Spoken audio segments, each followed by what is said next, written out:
Author Cal Newport कहते हैं कि सिर्फ एक ही बेस्ट तरीका है स्टडी करने का। कैल ने जब बहुत से टॉपर स्टूडेंट्स की इंटरव्यू लिए तो उन्हें पता चला कि उन सब में एक बात कॉमन थी। आप गेस कीजिए कि वो क्या है। इस टेक्निक को बताने का बेस्ट वे एक स्टोरी है, तो मैं भी उसी वे में बताऊंगा। ये स्टोरी है यूएस के एक लेफ्टिनेंट की, जिनका नाम लॉरा था, जिन्होंने कॉल को कॉल किया और कहा कि वो यूएस नेवी के न्यूक्लियर स्कूल में पढ़ाई कर रही थी और उसका 6 महीने का क्रैश कोर्स चल रहा था। ये एक ऐसा कोर्स है जो यूएस नेवी अपने ऑफिसर से करवाती है इससे पहले कि वो रियल वर्ल्ड में न्यूक्लियर पावर सबमरीन्स या न्यूक्लियर पावर एयरक्राफ्ट में जाके काम करें। तो लॉरा ने कैल से कहा, कैल मेरी ये प्रॉब्लम है कि मेरे पास जितना भी टाइम है मैं हर वक्त सिर्फ अपने बुक्स के साथ ही होती हूँ और मुझे नहीं लगता कि मैं कोई भी टाइम वेस्ट कर रही हूँ। उसके बावजूद मैं फेल होने की कगार में हूँ और अगर मुझे और पढ़ाई करनी है तो उसका एक ही सोल्यूशन है कि मुझे अपनी नींद भी पूरे तरीके से छोड़नी पड़ेगी ताकि मैं ज्यादा देर तक पढ़ सकूं। बताओ अब मैं क्या करूं? और हम में से मैक्सिमम स्टूडेंट्स भी यही करते हैं। वो ट्यूशंस अटेंड करते हैं और उसके बाद भी घर आके पढ़ने लगते हैं, लेकिन उसके बावजूद उनका रिजल्ट गंदा आता है। एनीवेज, कैल ने लॉरा को कहा कि देखो, सबसे पहले तो ये वर्ड स्टडी से मैक्सिमम लोग सोचते हैं कि उन्हें बुक्स के साथ ज्यादा से ज्यादा टाइम गुजारना है या उन्हें वो चीज करनी है जो बाकी क्लासमेट्स कर रहे हैं। तुम एग्जैक्टली स्पेसिफिक तरीके से मुझे ये बताओ कि तुम पढ़ती कैसे हो। इस पर लॉरा ने कहा, ओके मैं तुम्हें एग्जैक्टली बताती हूँ। देखो, हमारे नेवी स्कूल वाले हमें टॉपिक वाइज नोट्स देते हैं और साथ में टॉपिक वाइज क्वेश्चंस होते हैं जो कि मैं स्कूल में ही कंप्लीट करने की कोशिश करती हूँ। जैसे ही मैं घर पहुंचती हूँ तो मैं अपने नोट्स दोबारा से रिवाइज करती हूँ और जब तक मुझे नींद नहीं आती मैं उन्हें बार बार पढ़ती रहती हूँ, लेकिन इसके बावजूद मेरे अच्छे मार्क्स नहीं आ रहे हैं। जब लॉरा ये कह रही थी तो उसने खुद ही कह दिया, हो सकता है मेरा बार बार पढ़ने का तरीका ही अच्छा ना हो, लेकिन फिर अच्छा तरीका है क्या पढ़ने का? इस पर कैल ने कहा, तुम्हारा मेथड गलत है। मैं तुम्हें अपना मेथड बताता हूँ पढ़ने का, जो मैंने ग्रेजुएशन, पोस्ट ग्रेजुएशन और इवन अपने डॉक्टरेट की डिग्री में यूज किया था जब मैं MIT में था। और इवन जब मैं अपनी सेकंड बुक लिख रहा था तो इसी स्टडी तरीके को मैंने बाकी टॉपर स्टूडेंट में भी नोटिस किया और ये तरीका है कि हमें इस आदमी को कॉपी करना है। अब हमें से कई लोग सोच रहे होंगे कि ये तो पढ़ा रहे हैं, तो हाँ, हमें भी एग्जैक्टली यही करना है। इसे कैल न्यूपोर्ट एक्टिव रिकॉल बोलते हैं,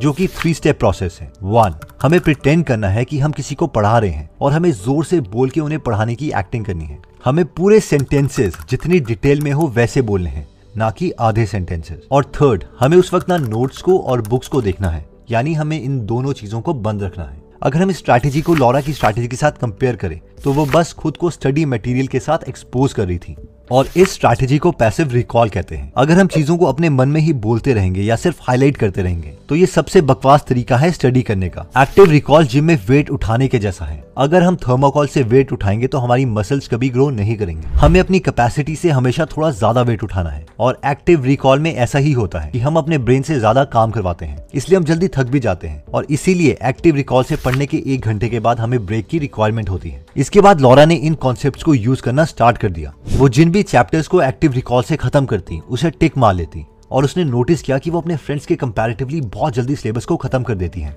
और जल्दी फ्री हो जाती हैं। बीच में तो वो डर रही थी कि ऐसा तो नहीं कि कहीं मैं मेहनत ही नहीं कर रही, लेकिन जब रिजल्ट्स आए तो उसके काफी सब्जेक्ट्स में मैक्सिमम नंबर आए और वो पूरे स्कूल में 3rd पोजीशन में रही। नेक्स्ट पॉइंट कहता है कि solve last 10 years questions first. ये कॉन्सेप्ट कहता है कि हमें सबसे पहले लास्ट 10 years के क्वेश्चंस खत्म करने हैं। आई नो हमें से बहुत से लोग सोच रहे होंगे कि यार ये क्या है, ये तो कोई लूजर की टेक्निक लग रही है। लेकिन अगर हम किसी भी IAS या IIT के टॉपर के इंटरव्यू देखें और पैटर्न नोटिस करें तो उन्होंने एक बात जरूर कही होती है कि first solve last 10 year questions. अब चाहे हम इसे फोकस का नाम दें या 80-20 प्रिंसिपल का, क्योंकि कुछ पोर्शन सिलेबस का बाकी पोर्शन के कंपैरेटिवली बहुत इंपॉर्टेंट होता है और उसकी वेटेज सबसे ज्यादा होती है। अब हम ये नहीं बोल रहे कि आप सैंपल पेपर्स उठाओ और उसे रटने लग जाओ। हमारा कहने का मतलब है कि आप कुछ सिलेबस का पोर्शन उठाओ, उस कॉन्सेप्ट को आराम से समझो और उसके बाद उस कॉन्सेप्ट से related last 10 years question solve करो और ऐसे एक कॉन्सेप्ट करके आप पूरा सिलेबस पहले खत्म कर लो। इस स्टेप का सबसे बड़ा फायदा यह है कि इस स्टेप ने हमारे सिलेबस को ऑर्गेनाइज करवा दिया है और हम अपने सिलेबस का मैक्सिमम वेटेज वाला पोर्शन पहले खत्म कर रहे हैं, क्योंकि मैक्सिमम प्रोबेबिलिटी यही है कि अगले आने वाले क्वेश्चन जो हमसे पूछे जाएंगे वो इन्हीं कॉन्सेप्ट से समवट रिलेटेड होंगे। अब एक बार सिलेबस खत्म होने के बाद अगर हमारे पास कुछ टाइम बचता है तो हमें बाकी पोर्शन सिलेबस का पहले खत्म करना है जो हमें लग रहा है कि इंपॉर्टेंट है। नेक्स्ट स्टडी टिप कहती है रिलैक्स बॉडी। ये स्टेप कहता है कि जो हमें टेंशन होती है उसे कैसे रिलीज करें, क्योंकि हर चीज दुनिया में एक माइंड गेम है, तो हम अपने माइंड को कैसे कंट्रोल में रख सकते हैं। तो पूरी प्रिपरेशन के दौरान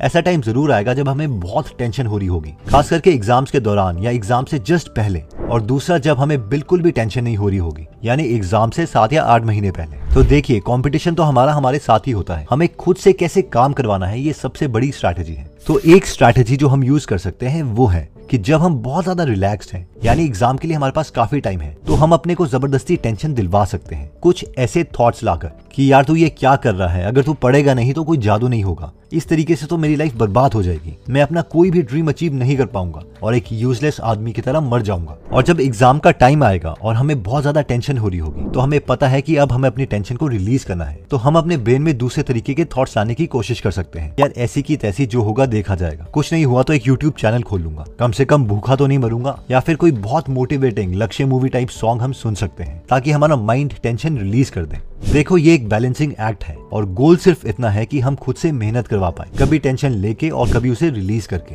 नेक्स्ट टिप कहती है कि explain it like I am 5। ये पॉइंट कहता है कि जब भी हम कोई नया कॉन्सेप्ट पढ़ते हैं तो वो हमें तब तक समझ नहीं आता जब तक हम उस कॉन्सेप्ट को सिंपल भाषा में किसी दूसरे को नहीं समझा पाते, इतनी सिंपल भाषा में ताकि 5 साल के बच्चे को भी वो कॉन्सेप्ट समझ आ जाए। होता यह है कि जब भी हम में से मैक्सिमम लोग कोई नए कॉन्सेप्ट को पढ़ते हैं तो हम ये सोचते हैं कि जब तक हम कोई बड़ा नया साइंटिफिक वर्ड या कोई कॉम्प्लेक्स वर्ड्स नहीं यूज करेंगे तब तक बाकियों को ये नहीं लगेगा कि हमें डिफिकल्ट कॉन्सेप्ट समझ आ गए हैं। Machines are any combination of bodies so connected that their relative motions are constrained, and by which means force. जबकि रियलिटी में रियल समझ इससे बिल्कुल डिफरेंट है। आइंस्टाइन ने भी कहा था, if you can't explain it in simple words you don't understand it well enough. इसी कॉन्सेप्ट पर reddit.com पर एक बहुत ही फेमस पेज है जिसका नाम है explain it like I am 5, जिसमें लोग अपने डिफिकल्ट से डिफिकल्ट क्वेश्चंस पूछते हैं और बाकी एक्सपर्ट्स लोग सिंपल से सिंपल भाषा में उसे समझाने की कोशिश करते हैं ताकि वो कॉन्सेप्ट एक लेमैन को भी समझ आ जाए। अब बेसिकली जब भी हम नया कॉन्सेप्ट पढ़ते हैं तो हमें बुक बंद करके उस कॉन्सेप्ट को ऐसे समझाना है जैसे कि हम किसी 5 साल के बच्चे को समझा रहे हैं। इसमें हम बहुत ही सिंपल वर्ड्स यूज करेंगे, कोई जार्गन नहीं, कोई कॉम्प्लेक्स वर्ड नहीं, कोई साइंटिफिक वर्ड्स नहीं, ताकि वो कॉन्सेप्ट हमारे ब्रेन में बहुत अच्छे तरीके से स्टोर हो जाए। नेक्स्ट स्टडी टिप कहती है, if you don't do this nothing else will matter. ये पॉइंट कहता है कि अगर हमने पहले बताए हुए सारे स्टडी टिप्स भी फॉलो कर लिए लेकिन इस स्टडी टिप को फॉलो नहीं किया तो कुछ मैटर नहीं करेगा। देखो हाई क्वालिटी वर्क होता है टाइम स्पेंड इनटू इंटेंसिटी। तो अगर आप देखो कि इस इक्वेशन में एक टर्म है इंटेंसिटी, यानी कितने फोकस तरीके से हम काम कर रहे हैं। अब इस इंटेंसिटी को इंक्रीज करने का एक ही तरीका है और वो है डीप वर्क, क्योंकि अगर ये नहीं होगा तो बेशक हम पूरे दिन भी बुक्स लेके बैठे रहें, हमसे कोई भी आउटपुट नहीं निकलेगा। डीप वर्क कहता है कि अगर हम एक साथ मल्टीटास्किंग करने की कोशिश करेंगे तो हम कभी भी कुछ अचीव नहीं कर पाएंगे, क्योंकि ह्यूमन माइंड कभी भी मल्टीटास्किंग नहीं कर सकता और हमेशा हमारे माइंड में अटेंशन रेजिड्यू रह जाता है। अटेंशन रेजिड्यू उसे कहते हैं कि जब भी हम नया काम करते हैं तो हमारी फोकस 20 से 30% पुराने काम में रहती है। यानी पढ़ाई करते वक्त अगर हम YouTube शॉर्ट्स देखेंगे तो वापस जब हम पढ़ाई करने आएंगे तो हमारा ब्रेन पिछले YouTube शॉर्ट पर ही कुछ प्रोसेसिंग कर रहा होगा,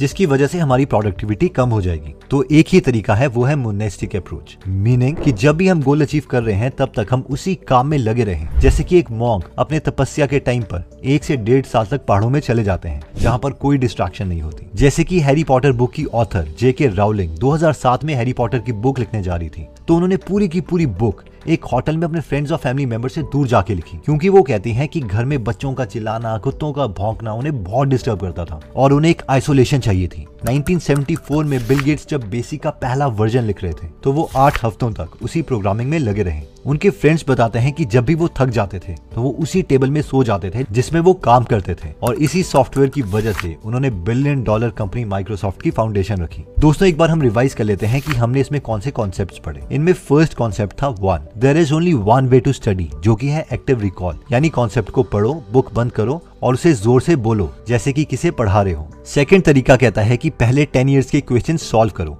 फिर बाकी सिलेबस। थर्ड तरीके में हमने देखा था कि हम खुद के थॉट्स को कंट्रोल कैसे कर सकते हैं, कभी हमें टेंशन लेनी है और कभी हमें रिलीज करनी है। नेक्स्ट टिप थी एक्सप्लेन इट लाइक 5, यानी अगर सच में हमें कोई कॉन्सेप्ट समझ आ गया है तो हम उसे बहुत ही सिंपल भाषा में एक 5 साल के बच्चे को भी एक्सप्लेन कर सकते हैं। और फिफ्थ टिप थी डीप वर्क, यानी फुली फोकस्ड काम।